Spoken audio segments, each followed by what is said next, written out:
to SAATA, Sudha and SAATA for having invited me to do this session.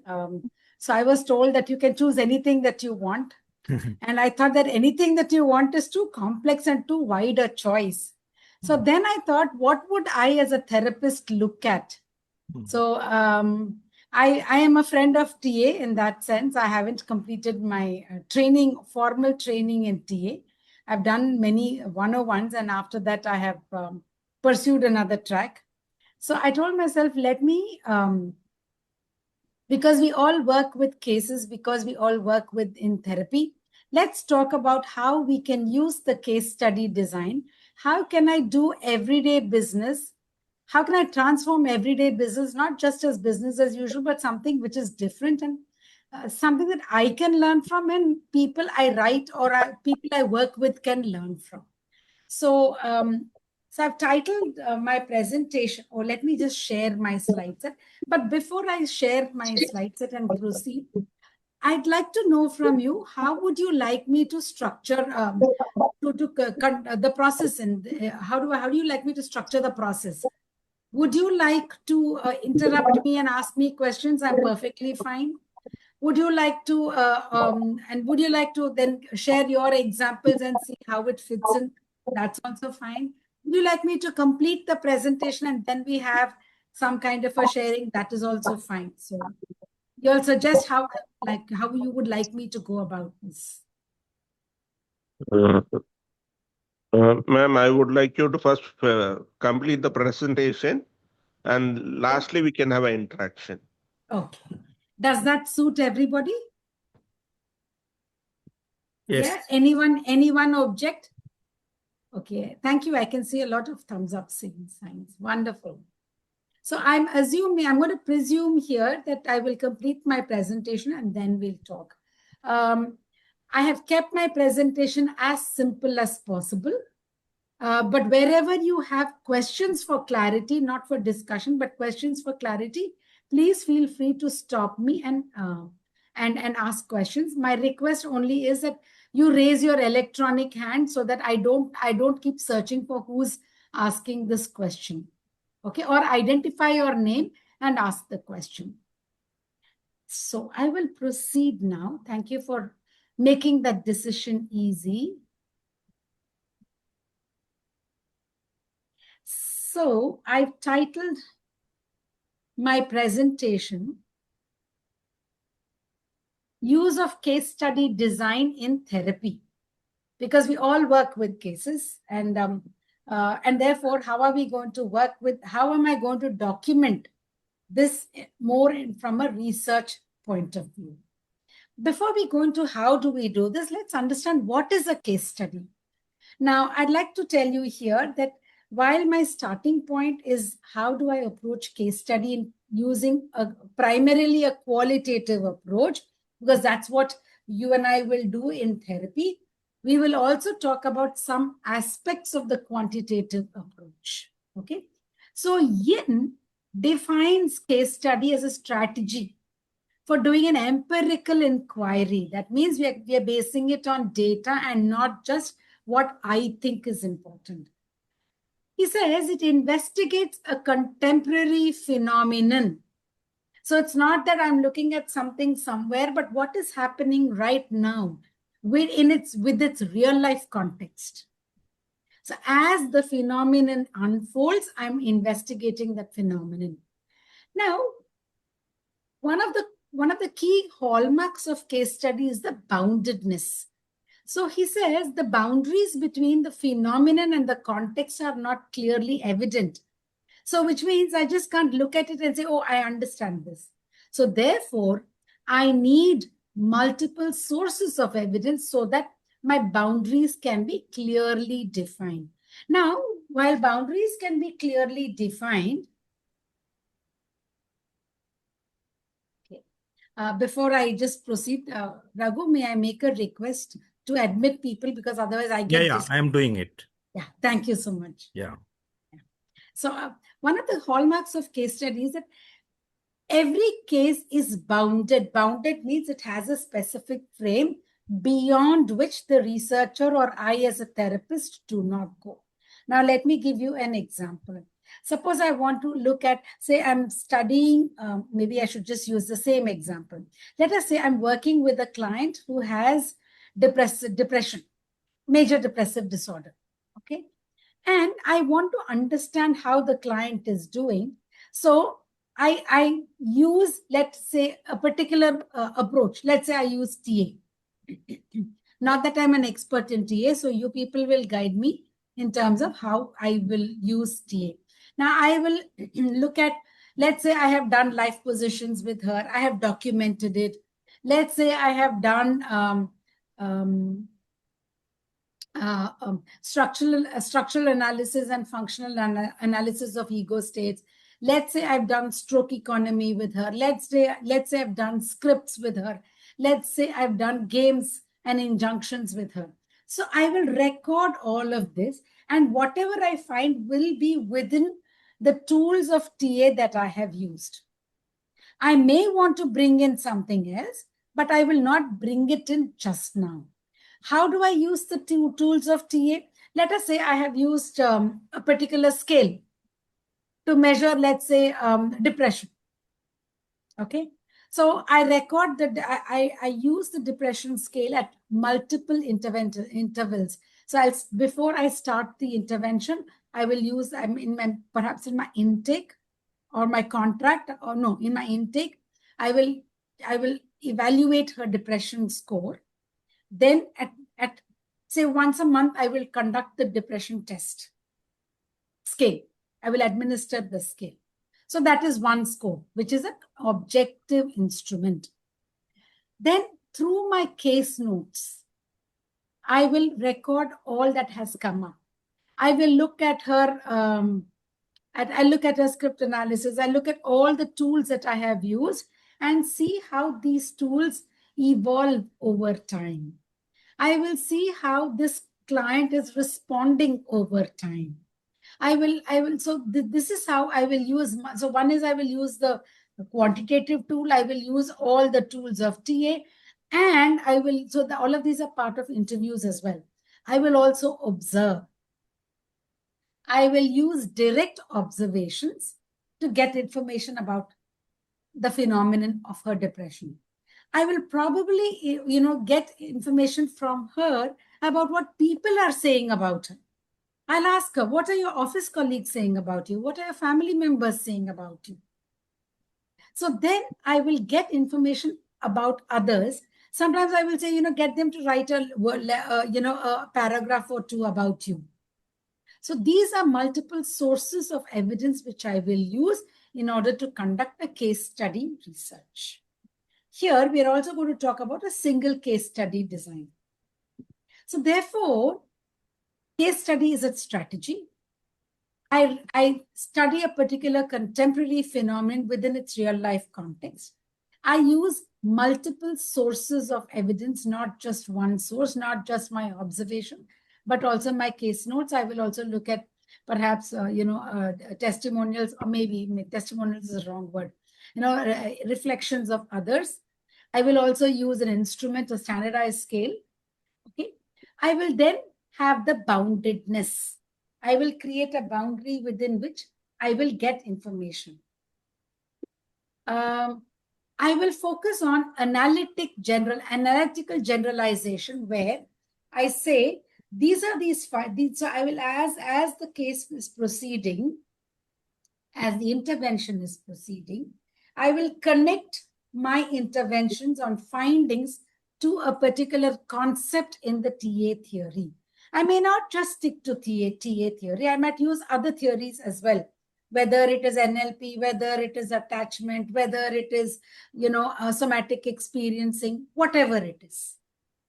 I will start connecting the findings that is consistent to a theory. So what we're saying is these findings are consistently related to a theory, and that is what we mean by analytical generalization. Yeah.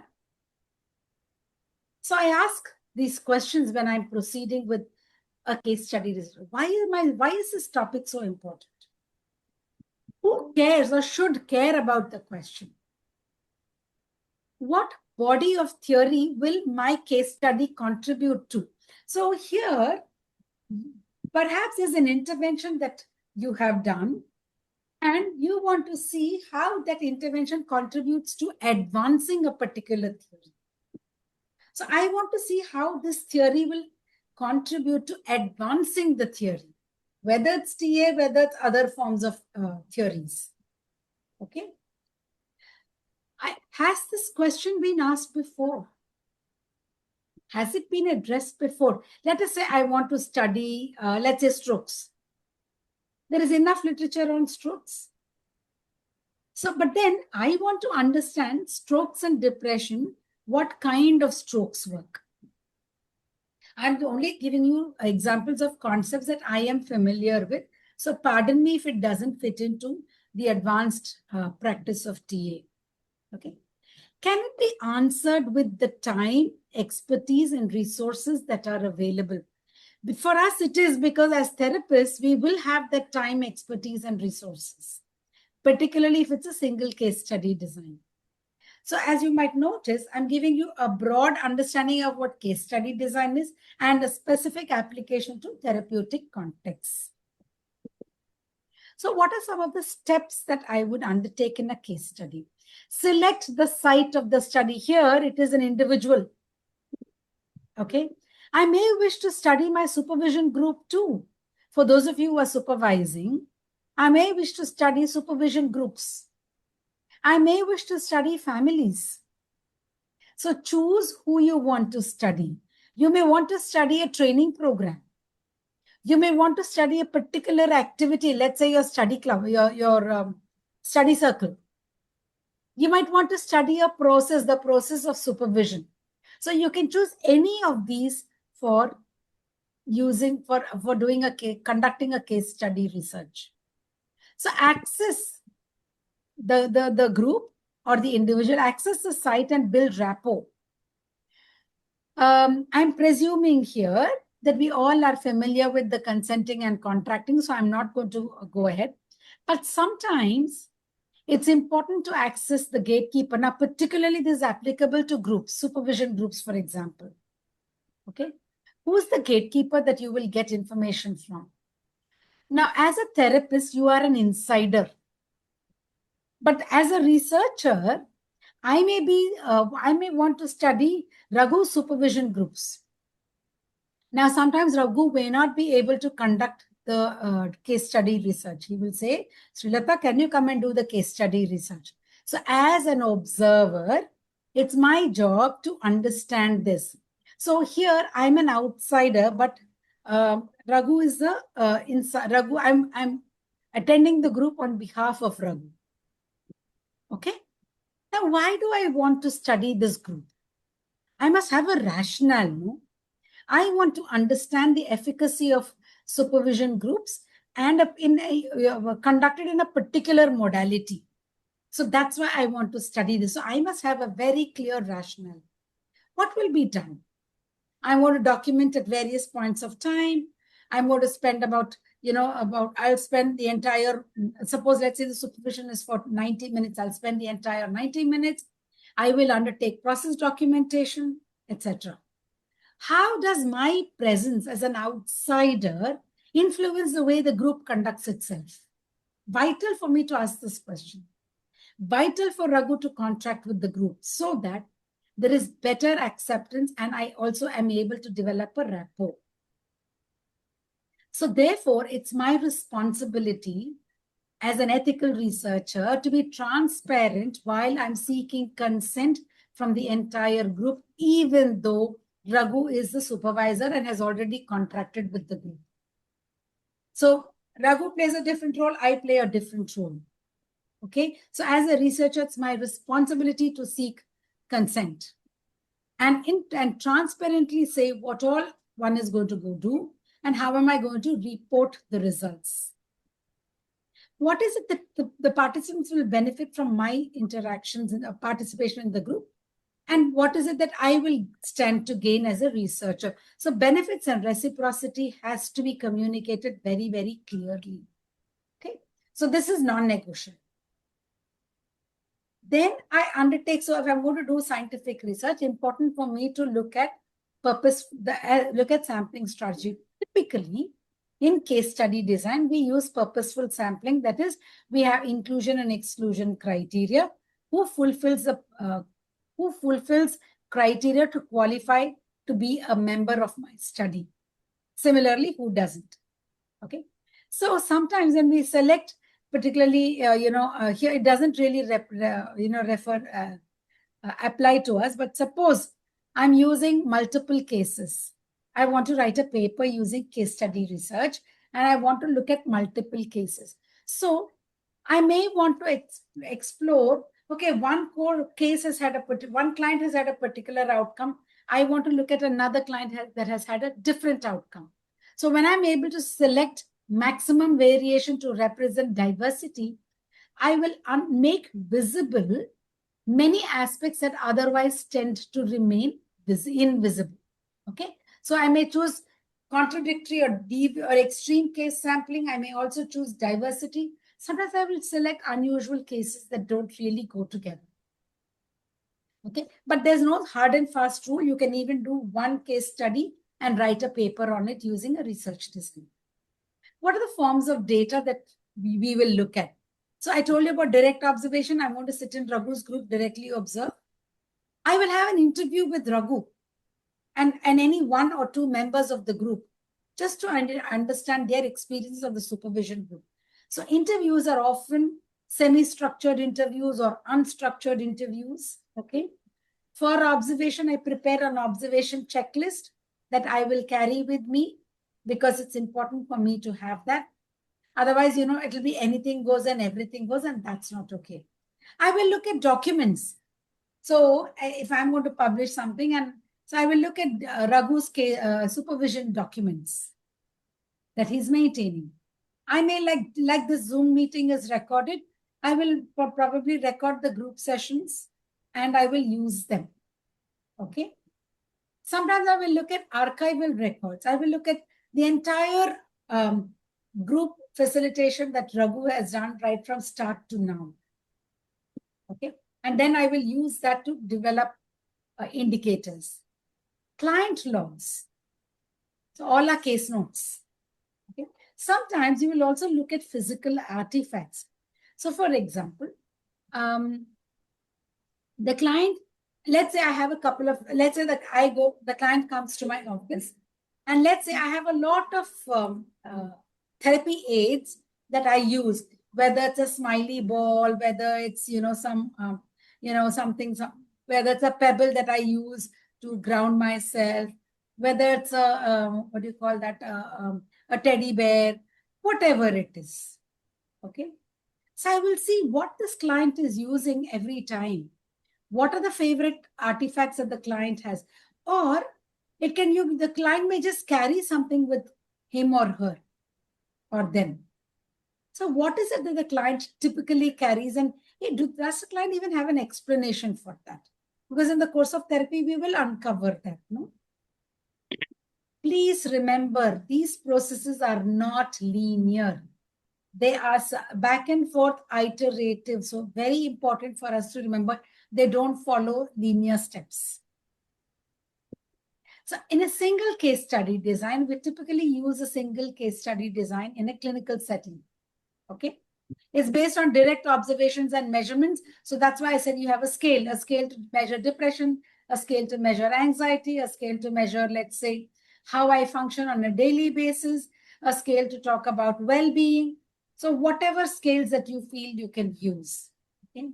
It also develops and uses relevant and multiple indicators for analysis. So before I begin, I develop indicators. What indicators am I going to use in order for me to analyze my data? So I have qualitative data, I have quantitative data. How am I going to merge the two? That is what is triangulation. How does my qualitative data inform my quantitative data? How does quantitative data inform my qualitative data? How do the two speak to each other? That process is called triangulation. Say where one corroborates the findings of the other. Okay. Some of the questions I will ask are these. how am I going to define the case? I told you what is the phenomenon being studied, right? What are the boundaries of the case? Am I only going to look at session notes? Am I not going to look at, let's say I give the client some homework to do. Am I not going to look at what homework and the performance on the client's homework? Sometimes I will say, no, I don't want to do that. I'll only look at session notes. So what am I doing? I'm drawing the boundaries of my case. Okay. What are the research questions? What is the purpose of my case study? I want to understand the effectiveness. I want to understand the common concerns that the client has reported, the strategies or therapeutic techniques I use, and the response of the client or the client's recovery based on the techniques used or the perceived efficacy of the techniques used. Let's say these are my, and then I'll also look at symptom reduction or distress reduction. Okay. I can use a simple visual analog scale. I can every time notice body scan and ask the client, scan your body and tell me where you are at a scale of 0 to 10, 0 being the least and 10 being the highest amount of distress. So I will note down this number and track this number throughout the client's sessions with me. Okay. So I will ask these research questions. I will also ask who are the key players in this session, in this case. Am I going to interact with those key players? Am I not going to interact with those key players? Some of us are more open to interacting. Let's say, can I bring my spouse along? Sure. Can I bring my mother along? Okay. Okay, that kind of a thing. So explore who you want to bring along. If you don't want to bring along also, that's fine. This is important. Describe the context. What are the key social, economic, ecological, and political factors? Sometimes we are so very psychological oriented that we forget to look at the context. As practitioners in any therapy, we all know the person in the environment is important. Therefore, the person and the environment are important. Let's not forget that. I've forgotten to add here. Please explore disempowering cultural norms, disempowering systems and structures that actually cause distress to the client. I've forgotten to add that. That's also something that we must document. What data will be required? How will I collect the data? How am I going to analyze the data? How am I going to use the data? Is it only to publish? Or is it going to inform my own practice? Or is it for me to get one more publication and then say, oh, listen, I need promotion? For those of us in academia, this is important, no? Promotions. So am I going to look at that? Okay. How will the results be disseminated? This is so important, right? Sometimes as researchers, we tend to keep results to ourselves because we are shy of publishing. If we don't publish and make the world know what works, who's going to do that? So it's our responsibility to make this happen, okay? I also ask, what's going on here? What is this an example of? Sometimes I may not have used a TA tool. I would have used some other tool. Okay, so what is this an example of? What does this illustrate? That this tool is more helpful than the other tool? Who is giving us this information? Is it the client? Is it the workplace or the family? Who are we not hearing from? Particularly important in group sessions or in working with families. Who stands to gain from this intervention? And who stands to lose while collecting data? Please, let's not forget to ask these questions. Okay, so here we collect data. Then, so we largely use interviews, surveys or scales, etc. Okay, if the survey method is chosen, then identify whether it's a paper pencil test or whether you're going to give them a form and they're going to do it and send it to you, or whether you're going to sit and ask questions and like an interview schedule and you are going to enter the data. If there are interviews, check whether it's an individual interview or you're going to interview a group of people. If I'm going to sit in Raghu's group, I'm going to interview a group of people perhaps. Okay. How am I going to capture the data? Am I going to record it? Am I going to videotape it? Audio record it? Decide. I may collect data in local language. How am I going to transcribe and translate this data? If I'm familiar with the local language, great. If I'm not familiar with the local language, I need a translator, no? So vital. And I know in therapy, we don't have such luxury. So we are going to be speaking in a language we are comfortable with. So that's really not an issue, according to me. But this is an issue if you're looking at groups. Okay, then we analyze the data. Okay, so I code the data. Coding means I'm going to code the scales that I'm using.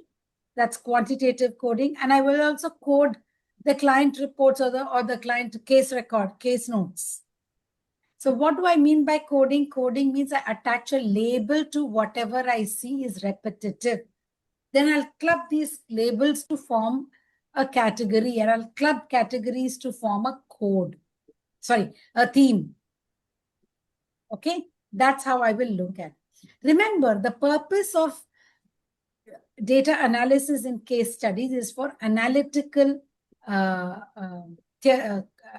generalization. That means I'm analyzing the data for consistency with the theory. So is TA supporting my interventions? Or how much % of the time do I use TA and how much % of the time is it non-TA? Get that way. Then I highlight visual patterns, statistical probabilities, and I test interventions. That's how I present my findings. Now, visual patterns are largely in the form of graphs, pie charts. You may have flow charts, whatever. Statistical probabilities are, let's say I have data over time. Okay, I'm using, let's say, the anxiety and depression rating scale, Hamilton's anxiety and depression scale. Okay. Then I'll track the scores over time and I will use statistical tests to predict whether my interventions are significant or not. That's how I will test the intervention. What do I do when I'm looking at a theoretical generalization or an analytical generalization? I'm describing the phenomenon as it is applied to theory based on a case. Okay, that's what it means. Now, all is not hunky-dory with this. There are issues. Sometimes we cannot generalize because we use only 1 or 2 or 3 cases. So when I talk about theoretical or analytical generalization, I will say, this is what I found in my case. Perhaps it is similar to the cases that, to other cases, okay, to similar such cases other than mine. So that's the only generalization I can talk about. The intense involvement of the researcher could bias the findings because I am the therapist. I can also bias them because I know I want to record. I mean, I'm going to study this as a researcher. So sometimes playing dual roles is very, very hard. And we are all familiar with dual roles even in therapy. Okay. Some critics say case study research is useful only as an exploratory tool or for establishing a hypothesis, but not many agree with it. Okay, so therefore there are these pros and cons.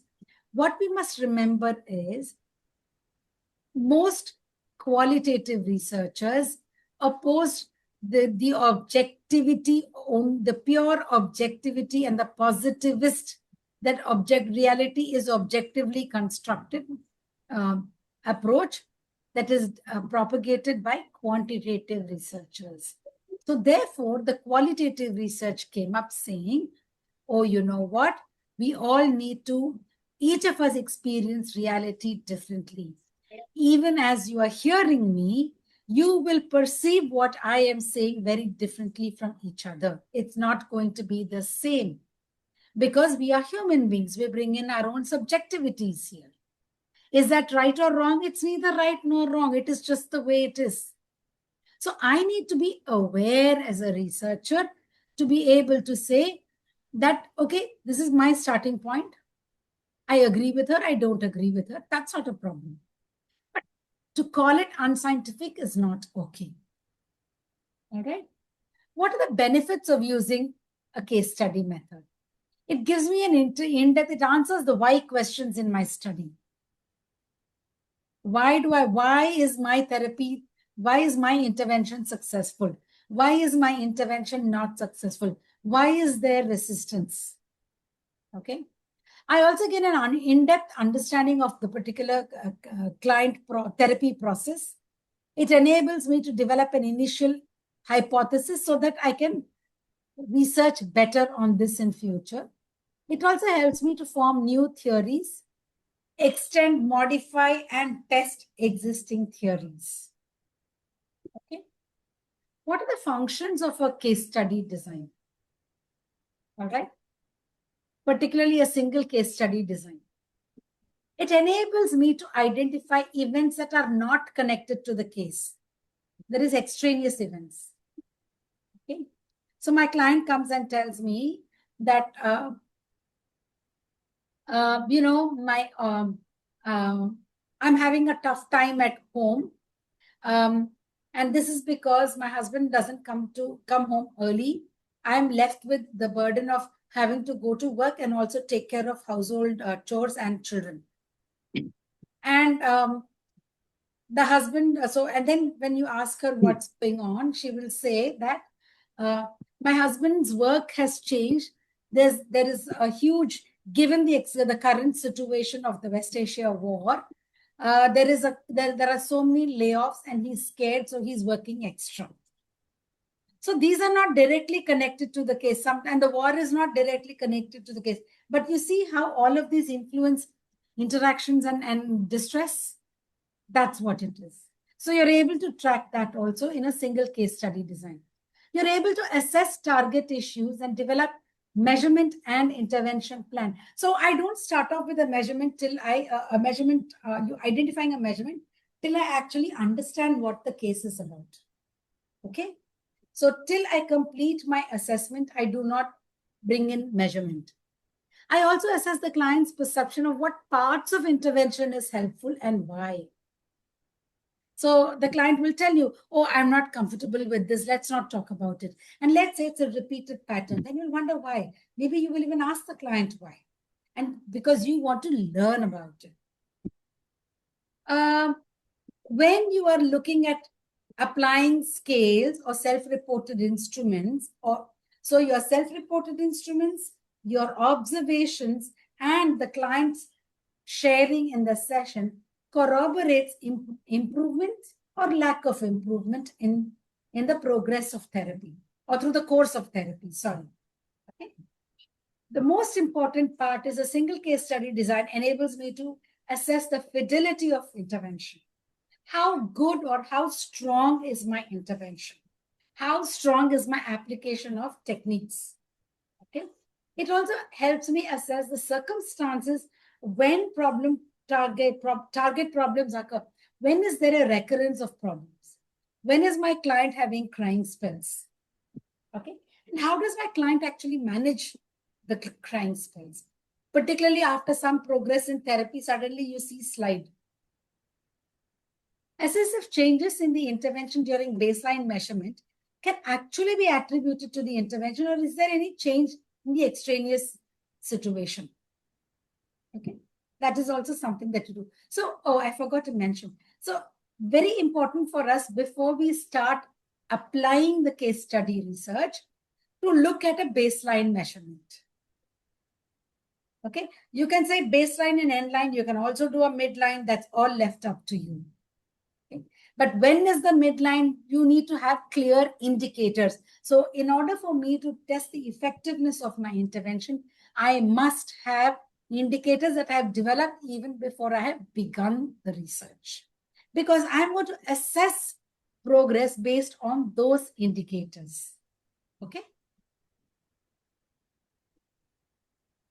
Okay, that's it. I thought I had a quote, but I don't have a quote. Okay, so thank you. The floor is open for discussion, comments, questions for clarity, whatever. Yeah. Yeah. Can I? Yes, Suresh, go ahead. Yeah.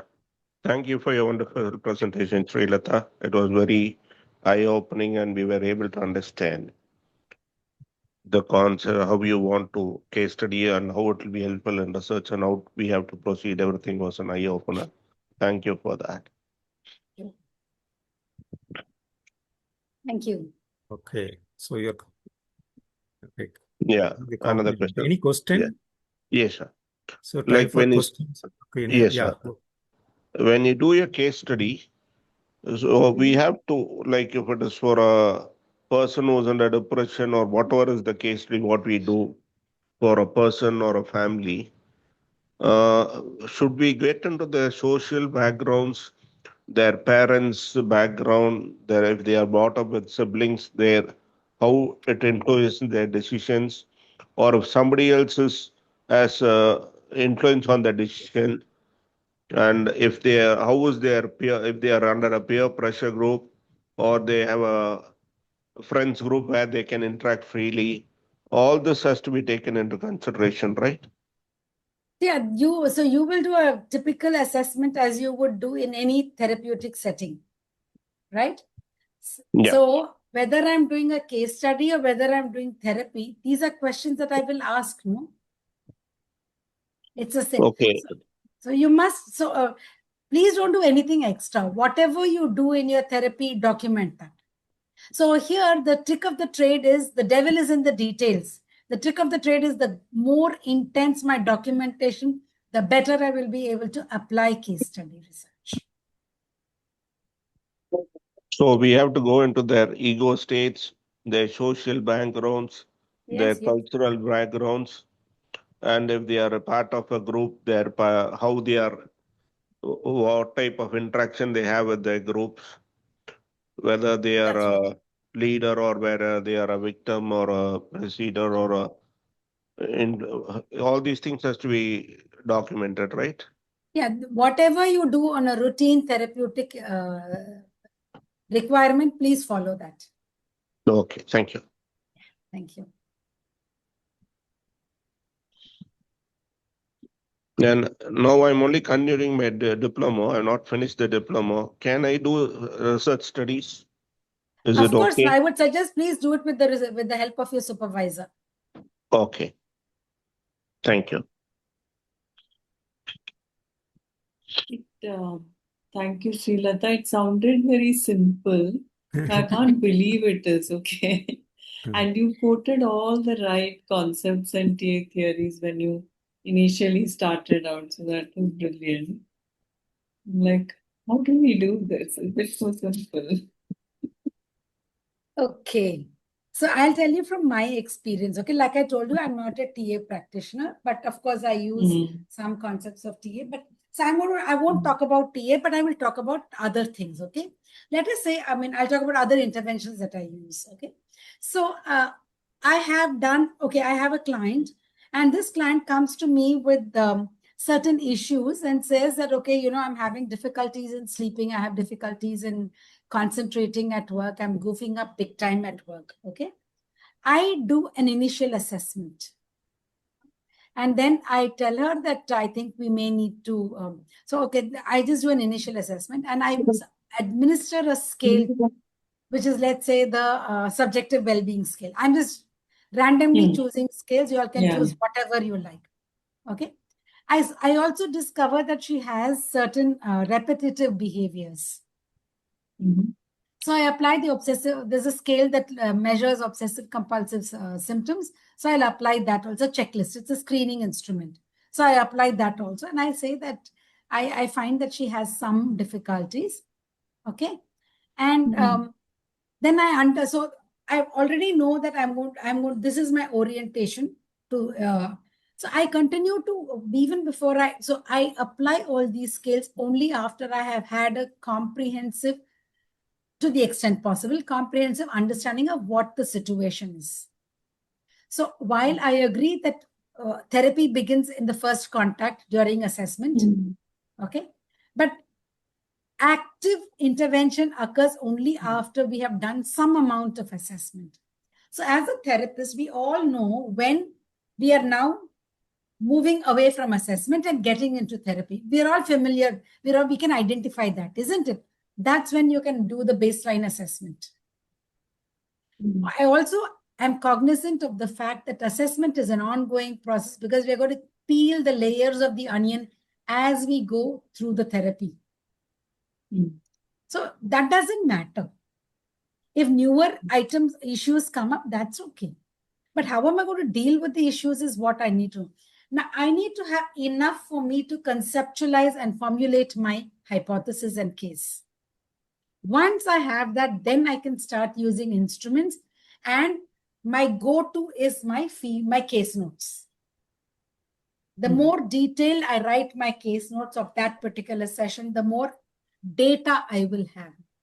So then because though that data is going to tell me right from the beginning, right from assessment, I do my data collection. I mean, I write my case notes. I draw indicators from my case notes, and then I say, these are what I'm going to focus upon. So in this case, I will say, I'm going to see how much she's able to manage her repetitive behaviors. Self-reporting. Has she said my repetitive behaviors have come down? How is she managing, how has, again, through therapy, I have done some interventions. I'll ask her now, how are you at work? How are you functioning at work? What are colleagues saying about you? How is your interaction with certain colleagues? So I use these indicators. So here, my research and therapy go hand in hand. It is every session observation, every session intervention. That's how it is. It's not easy. It is hard work. Yeah. It only seems easy. I can talk about it and say it's easy, but it is hard work. Yeah. But it is simple, provided. So that's why I said the devil is in the details of my documentation. The more I document, the more I have data. So my data is my documentation. Yeah, thanks.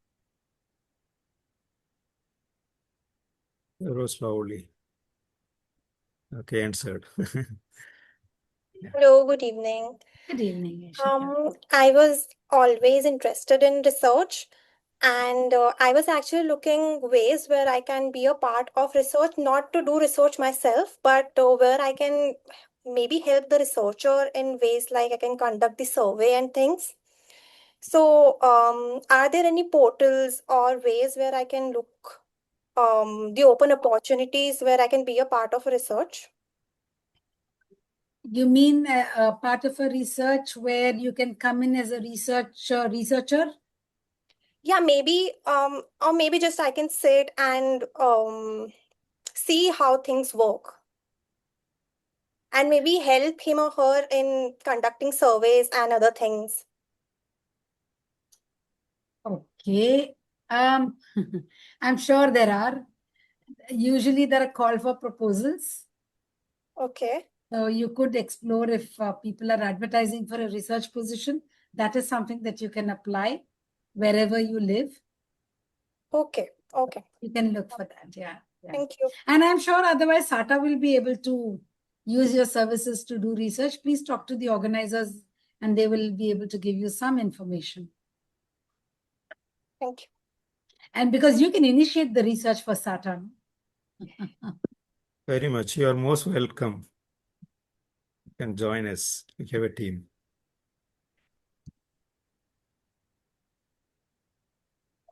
Okay, maybe I'll ask, okay, Srilatha. So, Sure. listening to you, Srilatha, so I have a sense that case study, seems to be one of the best strategy for doing research. I'm very much convinced.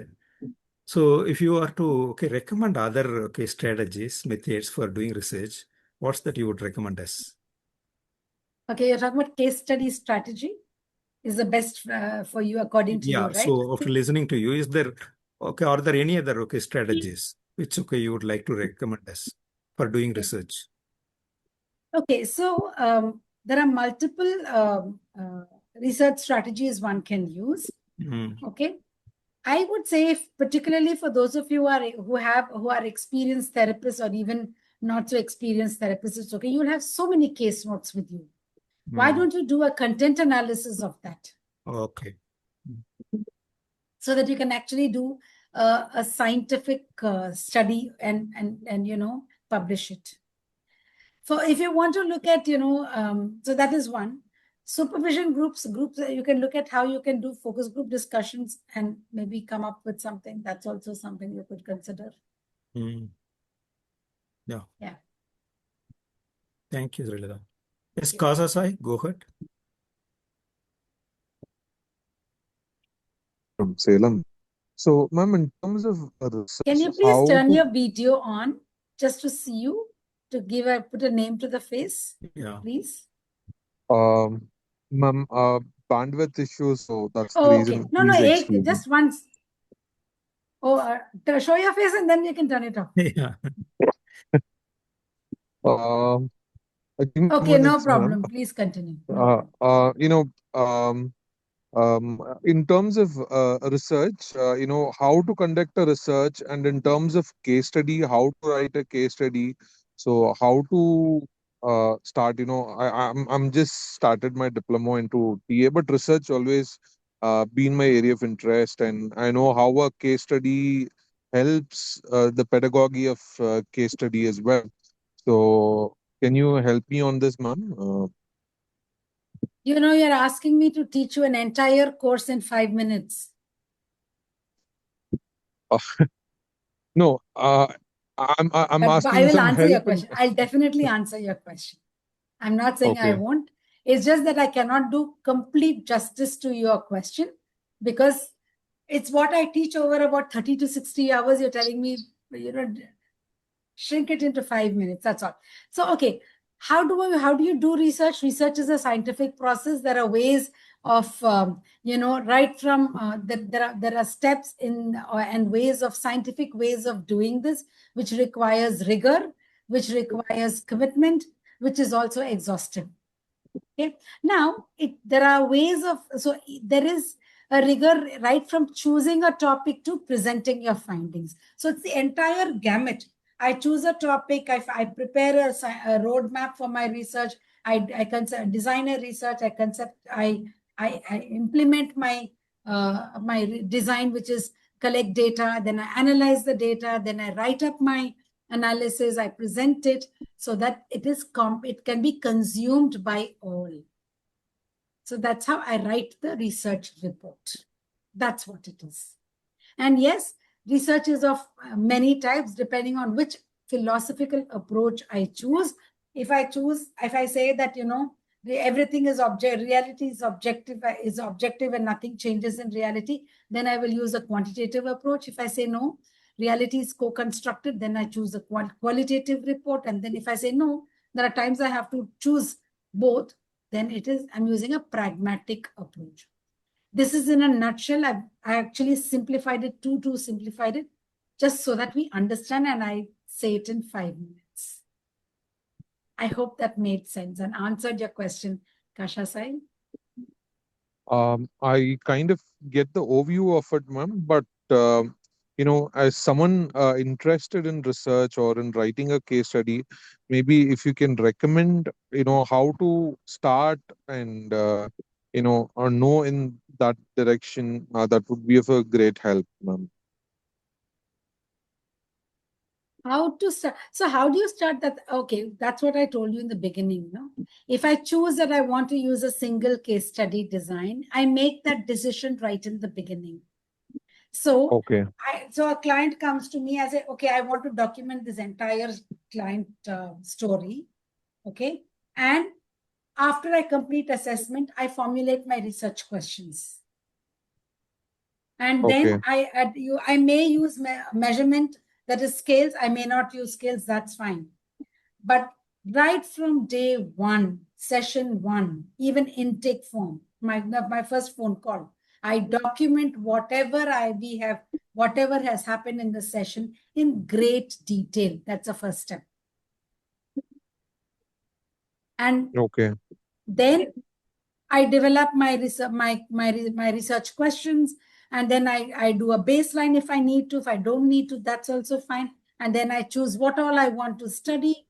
I mean, what all methods of data collection I want to use. I want to use observation. I want to use my case notes. I want to use, into interviews with the client or with somebody, not therapeutic interview, but interview otherwise.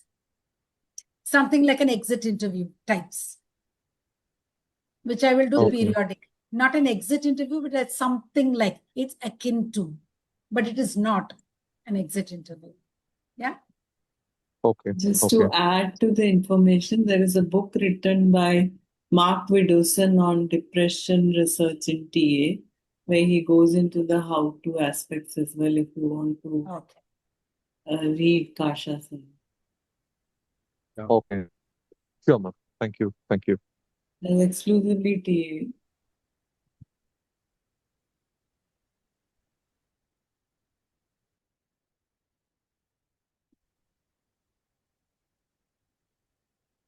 So any other questions or comments? Suchita has raised Go her ahead, hand. Suchita. Unmute. Thank you so much for the presentation. That was really interesting. I was wondering, you said single case study design can be used to develop theories. I was wondering how just one case study would be enough to generalize as a whole theory, and also how does the hypothesizing happen? Is usually it happens in the beginning. We hypothesize first and then test it, even as you mentioned in case studies. So in developing theory, how does that happen? A Will very it come good question. So this is what. So I will do an assessment. I will conceptualize my case. Then I will see, all of us in therapy are also constantly hypothesizing, no? When we are using even TA tools, we are hypothesizing, no? So conceptualization and hypothesis happen simultaneously. Now, the purpose of a single case study design is to develop a hypothesis, not to test a hypothesis. Okay? It is to add, modify, extend a theory, not to develop only. Okay? So, while I may develop, let's say, I will say that, okay, I have learned that the best way to deal with this particular client is to focus on grounding techniques. Somatic experiencing, not TA. Let me say that, okay? Now, that is my hypothesis. Now, this will give me an opportunity to test it out later, not just on one, but on many clients. Then I do what is known as a randomized controlled trial using an experimental design to test out whether my hypothesis is correct or not.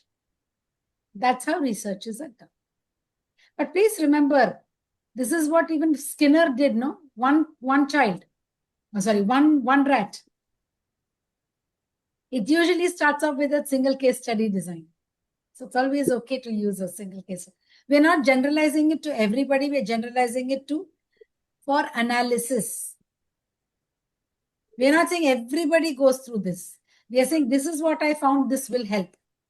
This will help. This is helpful. Will be tested later. Okay. Okay, thank you, ma'am. Okay.